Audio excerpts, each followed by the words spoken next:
Sinampahan na ng 8 counts na second-degree murder ang lalaking SUV driver na nang-araro sa isang Pinoy street festival sa Vancouver, Canada. Ayon sa Vancouver Police, posible pang madagdagan ang reklamo laban sa lalaki. 11 ang nasawi sa insidente habang 12 ang sugatan. Marami sa kanila ang critical pa ang lagay. Ang ilang nakasaksi sa insidente, nakararanas pa raw ng panic attacks pagkatapos.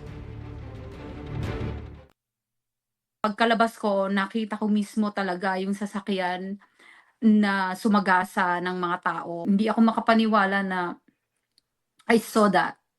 Na it's traumatizing event for my life. Akala ko it was a gunshot. Oh my gosh, ano ba yun? Ano ba yun? It was very fast.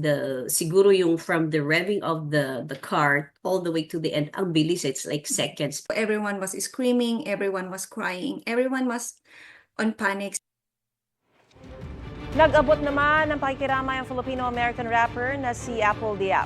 Kwento niya sa isang social media post, isa siya sa mga naging performer sa Lapu-Lapu Festival noong araw na iyon. Nakaalis na raw siya nang mangyari ang insidente. Humingi siya ng panalangin para sa mga biktima at kanilang mga pamilya. Kasunod na insidente, nagsagawa ng vigil ang isang komunidad sa Vancouver para alalahanin ang mga nasawing biktima. Nag-alay sila roon ng mga bulaklak, kandila at mga mensahe. Gusto mo bang mauna sa mga balita? Mag-subscribe na sa GMA Integrated News sa YouTube at tumutok sa unang balita.